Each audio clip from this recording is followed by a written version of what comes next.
नमस्कार, आप देख रहे हैं बात साफ है। मैं हूं आपके साथ विवेक शांडिल्य। पश्चिम बंगाल में एसआईआर पर सियासी बवाल हो रहा है।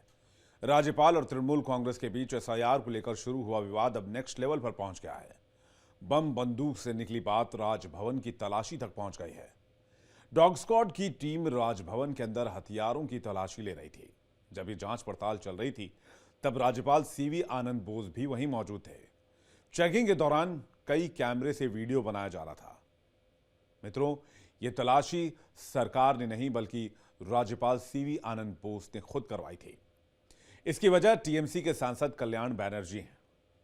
एसआईआर को लेकर आरोप प्रत्यारोप के बीच सांसद कल्याण बनर्जी ने राजभवन में हथियार छिपाने का एक विवादित आरोप लगाया था और यह आरोप सीधे राज्यपाल पर लगा था।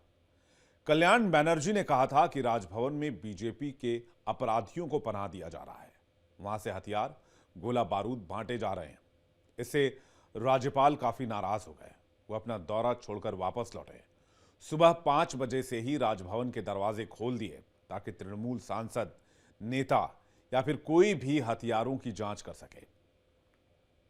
राजभवन में हथियार को लेकर राज्यपाल और टीएमसी सांसद दोनों आमने सामने आ गए हैं और अब राज्यपाल ने इसमें मानहानि की कार्रवाई करने की बात कही है।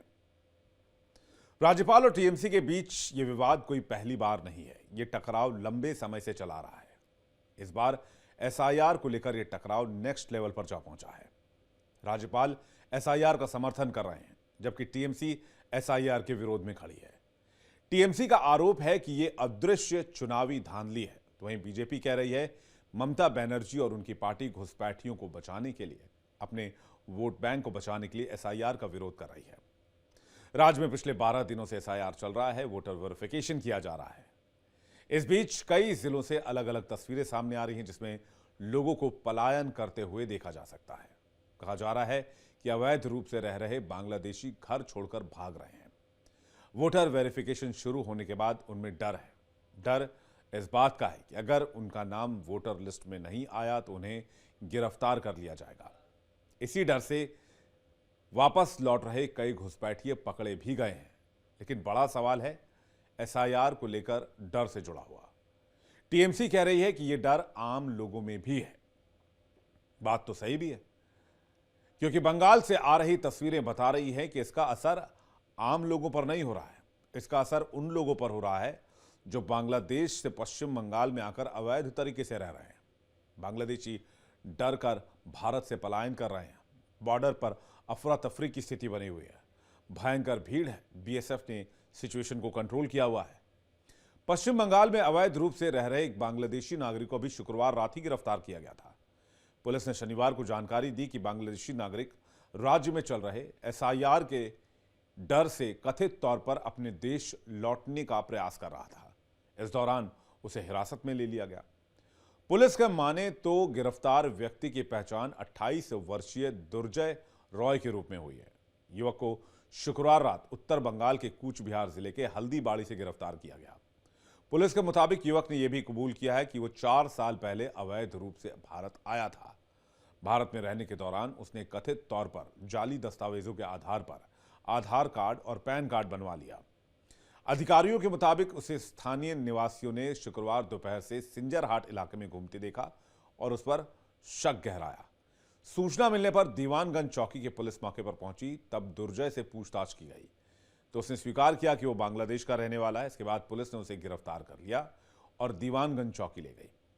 पुलिस ने बताया कि युवक बांग्लादेश के सिराजगंज जिले के मरदिया गांव का रहने वाला है। वो करीब 4 साल पहले अवैध रूप से भारत में घुसकर आया था। वो होटल और चाय बागानों में मजदूरी करता था। उन्होंने कहा कि इस महीने की शुरुआत में जैसे ही बंगाल में मतदाता सूची के संशोधन के लिए एसआईआर की प्रक्रिया शुरू हुई है, उस पर देश छोड़कर भागने का दबाव बढ़ गया। उसने एक दलाल के जरिए रात में भारत बांग्लादेश सीमा पार करके बांग्लादेश वापस जाने का फैसला किया। इस तरह वो हल्दीबाड़ी इलाके में पहुंचा। हालांकि बांग्लादेश जाते समय पुलिस ने उसे गिरफ्तार कर लिया। उसके पास से mobile phone, Aadhaar card, PAN card, bank ATM card और कुछ पैसे भी बरामद हुए हैं। गिरफ्तारी के बाद बांग्लादेशी युवक ने स्थानीय पत्रकारों से कहा कि मैं लगभग 4 साल पहले यहाँ घूमने आया था। मैं यहाँ चाय के बागानों और होटलों में काम करता था। हालांकि उसने अवैध रूप से देश में आने से इनकार किया, इस आरोप को खारिज किया है। पुलिस ने पाया कि पश्चिम बंगाल में एसआईआर की प्रक्रिया शुरू होने के बाद बंगाल के सीमावर्ती जिलों के कई लोगों ने बांग्लादेश जाने की कोशिश की है। ऐसे कई मामले हैं। पश्चिम बंगाल में एसआईआर को लेकर मतुआ समुदाय के लोग भी काफी आशंकित हैं। उन्हें डर है कि उनके नाम वोटर लिस्ट से हटा दिए जाएंगे और उन्हें बांग्लादेश लौटने के लिए मजबूर किया जाएगा। इस स्थिति ने मतुआ समुदाय के गढ़ में बीजेपी और टीएमसी दोनों के लिए मुश्किलें बढ़ाई हैं। दरअसल मतुआ समुदाय के लोग 1971 में तत्कालीन पूर्वी पाकिस्तान यानी आज के बांग्लादेश में धार्मिक उत्पीड़न और सांप्रदायिक तनाव के कारण भारत आ गए थे। बीजेपी के केंद्रीय मंत्री शांतनु ठाकुर भी मतुआ समुदाय से ही आते हैं। बीजेपी इस समुदाय की आशंकाओं को दूर करने के लिए लगातार कैंप कर रही है। शांतनु ठाकुर ने भी समुदाय को आश्वस्त करने की बार बार कोशिश की है, लेकिन इनका डर कम नहीं हुआ है। दूसरी ओर टीएमसी ने एसआईआर को मतुआ समुदाय के खिलाफ भी साजिश बता दिया है। मतुआ संघ की नेता ममता बाला ठाकुर टीएमसी में हैं। उन्होंने एसआईआर के खिलाफ समुदाय की ठाकुरबाड़ी में अनशन भी किया। ममता बाला ठाकुर के बीमार पड़ने से यहां बीजेपी की मुश्किलें बढ़ सकती हैं। अगले साल होने वाले विधानसभा के चुनाव देखते हुए पूरा मामला पश्चिम बंगाल की राजनीति में एक बहुत गर्म मुद्दा बन गया है। मतुआ समुदाय का वोट बैंक काफी बड़ा है और दोनों प्रमुख पार्टियां इसे खोना नहीं चाहती हैं। लेकिन जाहिर है आने वाले समय में एसआईआर को लेकर कम से कम बंगाल के चुनाव तक बीजेपी और टीएमसी आमने सामने रहेंगे और एसआईआर को लेकर आरोप प्रत्यारोप का दौर जारी रहेगा, खास करके तब जब बिहार में एनडीए ने थंपिंग मेजॉरिटी के साथ वापसी की है। ऐसे में पश्चिम बंगाल का चुनाव दिलचस्प होता जा रहा है और मोदी सरकार और ममता सरकार के बीच तलवारें खींचती नजर आ रही हैं। बात साफ है में फिलहाल इतना ही। चलते हैं न्यूज रूम, करते हैं इस मुद्दे पर विस्तार से बातचीत अपने सहयोगियों के साथ। नमस्कार, आपने अभी सुना बात साफ है में एसआईआर को लेकर के पश्चिम बंगाल के अंदर में आखिरकार चल क्या रहा है और क्या फिलहाल जो वहां पर स्थिति है, किस तरह का सिचुएशन जो है वो बना हुआ है, तो पूरे डिटेल में बात साफ है में आपको ये समझाया गया मेरे सहयोगी की तरफ से। अब ऐसे में न्यूज रूम में हम आज इसी पर चर्चा करने जा रहे हैं। मेरा नाम किरण है और न्यूज रूम में जो बात है वो होगी कि एसआईआर को लेकर के विपक्षी दल या फिर ये कहें कि पश्चिम बंगाल के सत्ताधारी दल इतने नाराज क्यों दिखाई दे रहे हैं और क्या उनका नाराज होना एक वाजिब है, क्योंकि सवाल यही बार बार वो खड़ा कर रहे हैं कि वोटर्स के अधिकार को यहां छीना जा रहा है, यानी कि कई लोगों के वोटिंग के अधिकार को यहां पर हटा दिया गया है, वो अधिकार छीन लिया गया है। बिहार के तर्ज पे वो यहां पर उदाहरण एग्जाम्पल जो है पेश कर रहे हैं कि 65 लाख ऐसे मतदाता हैं जो कि जेन्युइनली थे लेकिन उनको हटा दिया गया। अब ऐसे में देखिए, चुनाव आयोग ने कहा अगर कोई भी इस तरह के मतदाता का अगर मतदान का अधिकार छीना गया है तो प्लीज आए बताएं हमें, हम उसको इंक्लूड करने की पूरी कोशिश करेंगे, अपने डॉक्यूमेंट्स दिखाएं आप हमें। तो ये तमाम चीजें रही है, लेकिन बिहार में क्या कुछ रहा वो सब हमने देखा। किस तरह से बंपर वोटिंग हुई, किस तरह से महिलाओं युवाओं ने बढ़ चढ़ करके वहां वोट किया। बिहार ने अपना इतिहास खुद ही जो है वो तोड़ दिया। जो पहले फेज में वोटिंग हुई वो दूसरे फेज में देखिए उससे कहीं ज्यादा वोटिंग होती है। और यह सब कहा जा रहा है कि वहां पर जो विकास की बयार बही या जो विपक्षी दल कह रहे हैं कि 10,000 की चीजें आई, उन तमाम चीजों पे हुई। लेकिन वहीं पश्चिम बंगाल में क्या स्थिति बन पाएगी? अब एसआईआर को लेकर के हो रहा है ये कि जो सत्ताधारी दल है वो ये कहते दिखाई दे रहे हैं कि अभी कम से कम 10-15 साल तो बीजेपी वहां पर आने से रही, वहां पर आने के कोई चांसेस नहीं है, चाहे वो एसआईआर करा ले, क्योंकि तब तक हम अपने वोट का यानी कि वो जो बीएलओ की तरफ से फॉर्म दिया जा रहा है उसको नहीं भरने वाले हैं जब तक यहां पर एक एक मतदाता का फॉर्म जो है वो भरा नहीं जाता है। अब ये राजनीतिक तौर पर चीजें निकल करके सामने आ गई है। इस बीच में एक तस्वीर आज के दिन निकल करके सामने आई कि किस तरह से बांग्लादेश की तरफ से जो घुसपैठ करके पश्चिम बंगाल के अंदर में लोग आ गए थे वो अब धीरे धीरे करके वापस बांग्लादेश भाग रहे हैं और इसकी काफी सारी तस्वीरें जो है वो निकल करके सोशल मीडिया पर भी वायरल है। इंडिया डेली पर भी हमने जो है उन तस्वीरों को दिखाया है और एसआईआर के डर से ये चुनाव आयोग का भी कहना है और यही बात जो है बीजेपी के आईटी सेल के अमित मालवीय भी कह रहे हैं कि ये एसआईआर के डर से बांग्लादेशी घुसपैठिए जो है जो अवैध तौर से आकर के रह रहे थे वो यहां पर भाग रहे हैं और ये कहीं ना कहीं जो बहुत बेहतरीन तरीके से पोषित किए गए वोटर्स थे वो ममता बनर्जी के यहां पर जो है उससे छिटकते बिखरते दिखाई दे रहे हैं। ये आरोप जो है बीजेपी की तरफ से लगाया जा रहा है।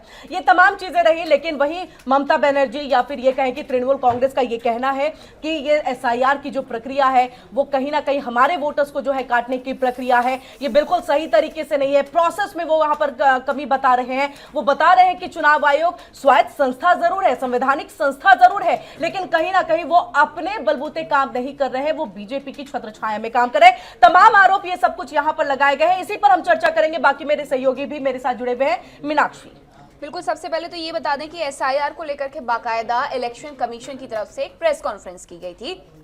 इलेक्शन कमीशन ने जब इस प्रेस कॉन्फ्रेंस को किया तो उन्होंने बताया था कि अगले साल जिन जिन राज्यों में चुनाव है सबसे पहले एसआईआर की प्रक्रिया वहां पर पूरी की जाएगी। तो एसआईआर को लेकर के जहां बात अगर यहाँ हम बंगाल की कर रहे हैं तो वहां पर प्रक्रिया शुरू हुई है। और आज की अगर मैं बात करूं तो आज का अपडेट ये है कि 4 अधिकारी वहां पर पहुंच गए हैं इस प्रक्रिया में शामिल होने के लिए। और इस दौरान मुर्शिदाबाद हो या फिर उत्तर 24 परगना हो, दक्षिण 24 परगना हो, वहां पर भी एसआईआर को लेकर के प्रक्रियाएं चलने वाली हैं। अब एसआईआर का जो दूसरा चरण है वो 12 राज्यों और केंद्र शासित प्रदेशों में किया जाएगा और इसके अलावा भी और भी चरण होने वाले हैं। लेकिन अभी हाल फिलहाल की अगर मैं बात करूं तो 4 नवंबर 2025 से ये प्रक्रिया बंगाल में शुरू हुई है। 7 फरवरी 2026 को अंतिम मतदाता सूची इसकी प्रकाशित की जाएगी। हालांकि एसआईआर का जो मुद्दा है वो बहुत ज़्यादा चर्चा का विषय बिहार चुनाव के दौरान रहा, क्योंकि बिहार में जितनी भी चुनावी पार्टियां हैं उनका ये कहना था कि एसआईआर किया जा रहा है, ठीक है, लेकिन उसकी जो टाइमिंग है वो सही नहीं है। अब इसका पूरा ठीकरा चुनाव परिणाम आने के बाद कांग्रेस ने इस मुद्दे को लेकर के मढ़ भी दिया है। वो ये कह रही है कि एसआईआर की वजह से उन्हें बहुत ज़्यादा नुकसान हुआ है। हालांकि एसआईआर की वजह से नुकसान से ज़्यादा कई फायदे हुए हैं, क्योंकि जिन लोगों के नाम वोटर लिस्ट में नहीं थे उन लोगों ने वोटर लिस्ट में अपने नाम शामिल करवाए। और इसके लिए ज़रूरी ये भी होता है किरण कि आपके पास अगर एपिक नंबर नहीं है, वो आइडेंटिटी नहीं है जो ये कहती है कि आप उस जगह के रहने वाले व्यक्ति हैं। मैं अपनी उम्र के बारे में बात करूं, अपनी पैदाइश के बारे में बात करूं तो मेरा जो वोटर आईडी कार्ड है वो मुझे 2014 में बन के मिलता है, जब मैं 18 साल की होती हूँ। लेकिन उसके पहले की अगर मैं बात करूँ तो एसआईआर जब 2003 में हुआ था, ये कहा गया कि 2003 में जिन लोगों के नाम नहीं थे उनके माता पिता का एपिक नंबर लगेगा। तो अब बंगाल में एक बड़ा दिलचस्प किस्सा सामने आया है जिसमें यह पता चला है कि 28 साल बाद एक मरा हुआ व्यक्ति एसआईआर के डर से वापस आ गया है। अब जरा आप सोचिए कि ये सिर्फ नुकसान की बात है या फायदे की बात है। एक व्यक्ति जो 28 साल पहले मर चुका है वो ये कह करके घर से निकला था कि वो गुजरात जा रहा है कमाने के लिए, और कमाने के दौरान गुजरात से होकर के वो मुंबई जाता है, मुंबई जाता है, छत्तीसगढ़ जाता है और छत्तीसगढ़ के बांकुड़ा में जाकर के बस जाता है। और इतना ही नहीं, वहां जाकर के अपनी मतदाता सूची में नाम भी शामिल करवा लेता है। लेकिन घर जब वो वापस नहीं आते तो घर वाले उसे मरा हुआ समझ लेते हैं। उसका जो भी क्रियाकर्म की रीतियां होती हैं, विधियां होती हैं, वो सब कुछ कर देते हैं। अपने पीछे 2 बच्चे और बीवी भी छोड़ गया वो शख्स। अब वो 28 साल बाद इसलिए लौटा है क्योंकि उसका नाम 2002 वाली 3 वाली उस लिस्ट में नहीं था।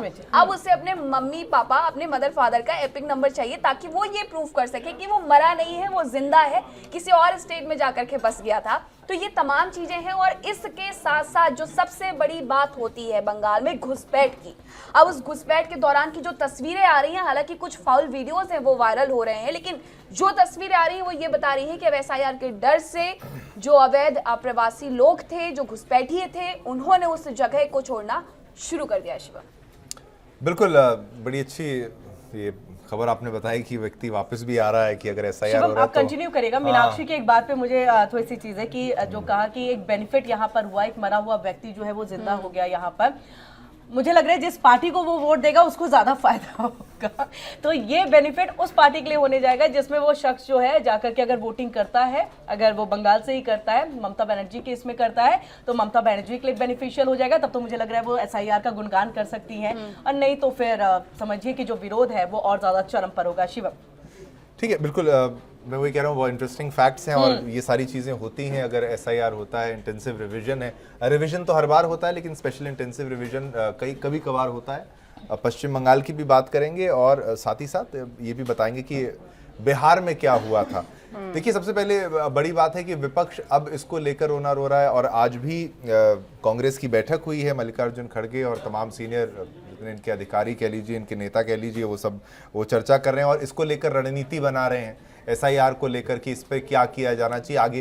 देखिए, बिहार चुनाव ये लोग हार गए और इन्होंने इसको मुद्दा बनाया भी था और अब इसको और मुद्दा बनाना बिल्कुल लाजमी है। लेकिन अगर आप इसको देखें पश्चिम बंगाल के लिहाज से, तो पश्चिम बंगाल में टीएमसी का रिकॉर्ड बहुत अच्छा है। वो उसके पास सीट्स ज़्यादा हैं, उसके नंबर्स काफ़ी अच्छे हैं। बीजेपी उभरती हुई पार्टी सबसे बड़े कॉम्पिटिटर के रूप में उनके लिए है, लेकिन क्या उनके आंकड़े को मैच कर पाना उतना संभव होगा? मुझे थोड़ा सा मुश्किल लगता है। हाँ, आप क्लेम कर रहे हैं, हाँ अगर दिल्ली जैसा कुछ हो जाए तो कहने वाली बात है कि भाई अचानक से इतना बड़ा बदलाव हो गया या फिर कुछ ऐसा, वो एक अलग विषय है। लेकिन मुझे नहीं लगता कि इतना ज़्यादा फर्क वहाँ पर पड़ेगा। लेकिन नहीं, मुझे लगता है मैं ज़रा आपको यहाँ पे बताना चाहूँगी कि अगर मैं बात फरवरी की करती हूँ, इसी साल फरवरी की करती हूँ, तो उसके बाद एक तो आरएसएस वहां पर जाकर के पूरी भूमिका तैयार कर रहा है हिंदुओं के लिए। जो आपने वोटिंग की बात की, 65 सीटें मिली थी 2021 में, और ज्यादा से ज्यादा सीटें जो है वो टीएमसी के खाते में गई थी। अब 65 सीटें मिली तो उसमें जो वोट परसेंटेज था वो बहुत अहम भूमिका निभाता है। पूछे कैसे? इस तरीके से कि उस दौरान जो हिंदुओं के वोट थे वो बटे। हिंदुओं का जो 50% से ज्यादा का वोट था वो बीजेपी को पड़ा, और 7% मुस्लिमों का वोट भी बीजेपी को पड़ा। लेकिन यही टीएमसी में 39% जो वोट है वो टीएमसी को पड़ता है, और 75% मुसलमानों की जो वोट है वो पड़ते हैं टीएमसी को। तो इस तरीके से जो ये वोट प्रतिशत था कि हिंदुओं के वोट जो बटे थे, अब बीजेपी धरातल पर आकर के उन हिंदुओं के वोटों को इकट्ठा करने की कोशिश कर रही है ताकि उसका वोट परसेंटेज बढ़ जाए, इसके साथ साथ उसकी सीटों की संख्या भी बढ़ जाए। तो इसके लिए वोट परसेंटेज तो फिर ऐसे बिहार में आरजेडी का भी बहुत ज्यादा है। नहीं, उनका वोट देखिए, मैं वोट परसेंटेज कम भी हुआ बाद में, क्लैरिटी परसेंटेज को कम भी किया गया वो बाद में, एमवाई जब पूरा फैक्टर सारा वर्क कुछ करता आता है आरजेडी के फेवर में, और ये आज से नहीं, मैं यहाँ कहना सालों ये से चाह होता रही रहा। हूँ कि बीजेपी की जो तैयारियों की बात है कि यहाँ पर एसआईआर का बहुत फर्क नहीं पड़ेगा, उसका नहीं पड़ेगा, लेकिन बीजेपी की तैयारियों का अगर फर्क पड़ा और बीजेपी की सरकार वहां पर पड़ी तो जरूर एसआईआर का नाम आएगा। नहीं, मैं ये कहना चाह रही हूँ। देखिए, मतलब वोटिंग परसेंटेज का तो मैं वही कहता हूँ कि वोटिंग परसेंटेज होता ही है कि अगर आप किसी एक क्षेत्र में बहुत ज्यादा प्रतिशत एक पार्टी को चला जाता है और फिर आप उसका टोटल परसेंटेज को आप कैलकुलेट करते हैं, और फिर पॉलिटिकल पार्टी ये दावा करते हैं कि देखिए हमारा मत प्रतिशत बहुत ज्यादा है, हम चुनाव हार गए। ऐसा नहीं है। आपका कैंडिडेट एक लोकेशन पर हारा है, अलग अलग सीट्स पर वो आपके कैंडिडेट हारे हैं, तो ये बड़ी क्लैरिटी है। हाँ, मत प्रतिशत आपका है, लेकिन अगर ऐसे चुनाव हो रहा होता तो फिर बहुत अच्छी बढ़त होती। ऐसे तो फिर विपक्ष भी जीतना शुरू कर देगा। लेकिन चलिए वापस आते हैं इस मुद्दे पर भी और बंगाल की बात करते हैं। थोड़ा मुश्किल है, ममता दीदी का बड़ा अच्छा होल्ड है वहां पर। आरोप बिल्कुल आप लगा सकते हैं, इन्फिल्ट्रेशन का वो तमाम चीजें हैं, और अब घुसपैठिए जा भी रहे हैं, जो एक बात है, लेकिन वो करोड़ों में आए हैं। मगर अगर वैसे देखा जाए तो एक आंकड़ा कहता था, ऑफिशियल कुछ भी नहीं है, 2 करोड़ का आंकड़ा तो एक बार दे चुके हैं आप। क्या सभी चले जाएंगे? थोड़ा सा मुश्किल लगता है। सभी ने कार्ड बना लिए, हमसे पहले पासपोर्ट ये लोग बनाते हैं, हमसे पहले आधार कार्ड ये रेडी होके ये लोग आते हैं। लेकिन एक बार बिहार को याद करते हैं कि 65 लाख नामों को हटाया गया था, 3,66,000 अनएलिजिबल जो इनएलिजिबल वोटर्स हैं उनका बाद में डिलीट किया गया था। 25 लाख नए मतदाता ऐड भी हुए हैं, और 7.42 करोड़ वोटर्स जो हैं वो टोटल यहाँ पर आए, और प्री जो रजिस्टर हुआ था 7.89। तो बदलाव तो आता है, डेथ कितनी हुई वो कुछ हुई, लेकिन मुर्शिदाबाद में बम मिल रहे हैं और बंगाल में हड़कंप मचा हुआ है। और ये बीजेपी ने बड़ा क्लियर किया है कि अब बंगाल बंगाल बंगाल बंगाल बार बार। पीएम मोदी भी जब आए जीतने के बाद, मुझे लगता है, अगर मैं गलत हूं आप मुझे करेक्ट करिएगा। बिल्कुल उन्होंने ऐसा कहा भी, और बीजेपी के ट्वीट में भी इस बात का जिक्र किया गया, नेक्स्ट वेस्ट बंगाल। बिल्कुल, अब वो बंगाल जीतने की बात कहते हैं, क्योंकि ममता दीदी के राज में आप जब भी देखेंगे चुनाव होते हैं और उसके बाद हिंसा जिस तरीके से होती है, तो वहां पर बीजेपी वाले भी परेशान हैं। और अब इनके पास शायद, देखिए, ये एसआईआर का मुद्दा, इसमें ये हो सकता है कि फेक वोटर्स अगर आप वहां से हटा पाएं तो बहुत अच्छा होगा। लेकिन अब एक आर्टिकल ये भी कहता है कि काफ़ी वोटर्स 45% जो है, जो अब जो वोटर्स की बात की जा रही है वो 2002 की लिस्ट से लिंक नहीं हो पा रहे हैं। तो ये भी आप समझेंगे तो इसमें दिक्कत है। अब विपक्ष इसको लेकर भी करेगा। पश्चिम बंगाल में कुछ समय पहले आप समझिए कि टीएमसी की तरफ से कहा गया था कि कई लोगों ने सुसाइड कर लिया है कि भाई हमारे वोटर आईडी नहीं बन पा रहे हैं, नेम करेक्शन नहीं हो पा रहा है। एक उदाहरण उन्होंने दिया था, जो है बीजेपी ने इसको नकारा था कि भाई ऐसा कुछ नहीं है। तो बहुत कुछ हो रहा है एसआईआर को लेकर, लेकिन विपक्ष इतना ज्यादा परेशान है, तो ये थोड़ा तिलमिलाना इस बात को साबित करता है कि भाई उनके कोर वोटर में शायद घुसपैठिए हो सकते हैं। बिल्कुल हो सकते हैं। आप अगर हमारी ज्योग्राफी देखेंगे तो बांग्लादेश कोई बहुत ज्यादा दूर नहीं है, और आप भाषा उनके लिए सीखना, ऐसा तो नहीं है कि वो ऑस्ट्रेलिया से आए, अमेरिका से आए, वो हिंदी नहीं बोल पाएंगे। पश्चिम बंगाल को इसीलिए पूरब में रहते हुए पश्चिम बंगाल कहते भी हैं, क्योंकि उसका एक हिस्सा जो कि पूर्वी बंगाल हुआ करता था वो आज का बांग्लादेश है। और यही उसको जो पश्चिम बंगाल बोला जाता है, इसको लेकर भी कुछ लोग कहते हैं कि क्या इसको पश्चिम बंगाल ही बोलना चाहिए या फिर उसको बांग्ला बोलना चाहिए, ये भी एक। लेकिन ये बहुत बड़ी बात है कि 45% जो है वो लिंक नहीं हो रहे हैं, तो मैसिव डिलीशन का खतरा है। पश्चिम बंगाल में बहुत सारे वोट कट जाएंगे, ये अंदेशा है, यानी कि 55% जो है वो शायद मैच करेंगे। तो इसको लेकर अब थोड़ी सी दिक्कत होने वाली, क्योंकि 11 कैटेगरीज में आपको डॉक्यूमेंटेशन जो है अपनी देनी है। मैं अपनी बात तो कहूंगा, लेकिन फिर तो आप भी अपनी बात को पहले रख लीजिए, फिर आगे बढ़ाएं। सबसे पहले जब हम ये मुद्दा उठा रहे हैं, बंगाल की बात कर रहे हैं, तो हमें ये सबसे पहले समझना होगा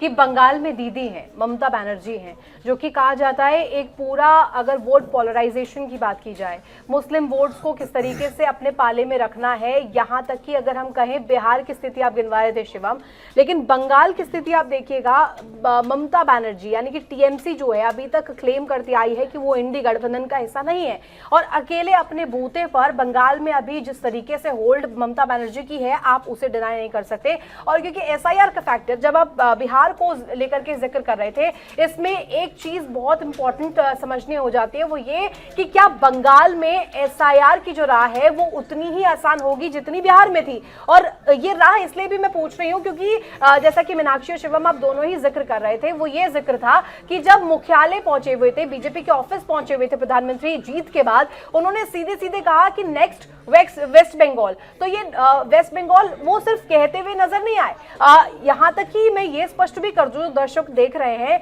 उन्हें ये भी समझना चाहिए कि चुनाव अभी इसको लेकर के कोई हलचल फिलहाल नहीं है, लेकिन बिहार चुनाव से पहले से ही अंदर खाने जो है इसको लेकर के रिसर्च चल रही है, बातचीत चल रही है, अंडरग्राउंड प्लानिंग हो रही है। आरएसएस की मीटिंग की बात मीनाक्षी कर रही थी कि आरएसएस वहां पर लगातार जो पकड़ है वो मजबूत कर रही है, लेकिन साथ ही एसआईआर का जो मुद्दा है, इसमें कई ऐसी जो पॉइंटर्स है, मैं सबसे पहले कुछ पॉइंटर्स रखना चाहूंगी।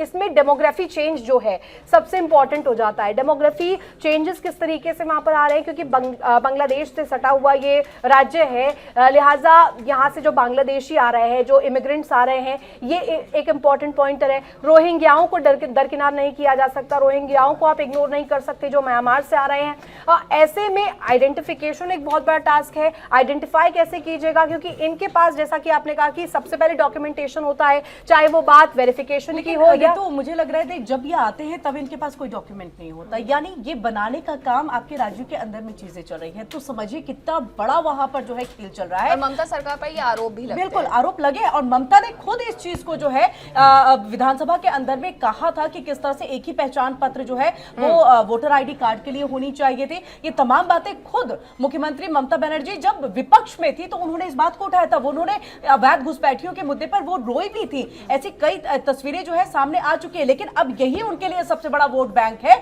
अब यही यहां अगर खिसक जाए तो इनका तिलमिलाना जो है वो जायज भी हो जाता है, और ये तिलमिलाहट इस वजह से भी है जो बात शिवम कह रहे थे। और यही चीज देखिए, वो बार बार कहते हैं कि बीएसएफ क्यों नहीं उन्हें रोक रही, क्योंकि बॉर्डर सिक्योरिटी फोर्स है, उनको रोकना चाहिए।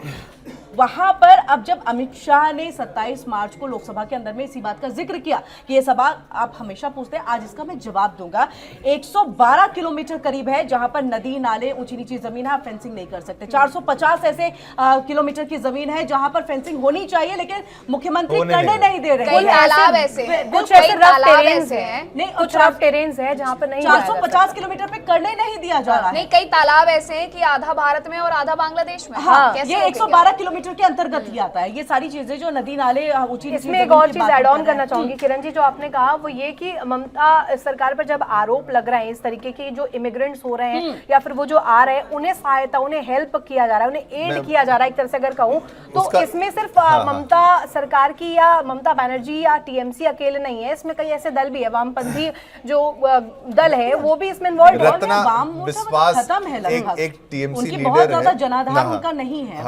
उन्हीं को हरा के टीएमसी आई है। बॉर्डर पर हाकिमपुर एक चेक पोस्ट पड़ती है, वहां पर इतनी बड़ी संख्या में लोग इकट्ठा हो जाते हैं जो कि बांग्लादेशी इसको हैं। तभी तो NRC ये कहा कह जा रहे रहा हैं है। कि हमें जाना है। NRC के वक्त भी ऐसे ही हुआ था लेकिन। हाँ, ये अभी देखिए एक NRC रत्ना के विश्वास बदले, करके, ये थोड़ी पुरानी खबर है, 2023 का मामला है।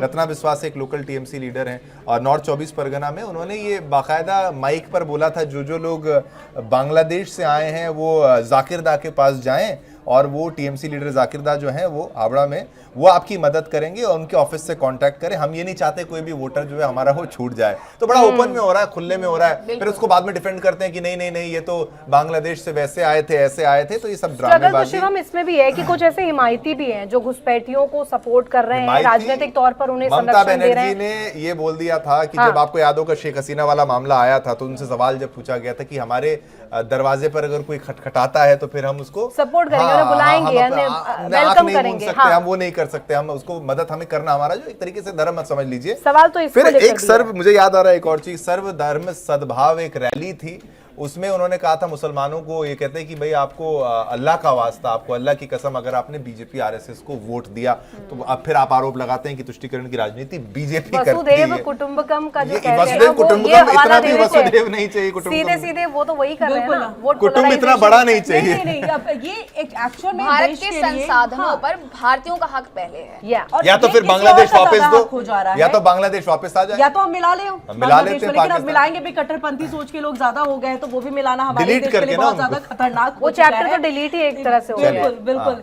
समय अंत की का। कमी है यहाँ पर और इस चर्चा को आगे नहीं बढ़ा पाएंगे, लेकिन ये बहुत बड़ा और अच्छा मुद्दा है जिस पर जो है बातचीत बहुत लंबे दौर तक और बहुत लंबे समय तक चीजें की जा सकती हैं। ऐसे में फिलहाल क्या होगा ये एसआईआर का आने वाले वक्त में असर पश्चिम बंगाल के अंदर में? क्या यहाँ पर पश्चिम बंगाल की सरकार जो है अभी के वक्त में ममता बनर्जी की सरकार रिपीट होगी या फिर बीजेपी कुछ यहाँ पर जो है दमखम दिखाते हुए दिखाई देगी, जिस पर हम चर्चा भी कर रहे थे। लेट्स सी, देखना बाकी है। फिलहाल न्यूज रूम में फिलहाल के लिए इतना ही, रुकेंगे एक छोटे से ब्रेक के लिए। इंडिया डेली पर खबरों का सिलसिला लगातार जारी है।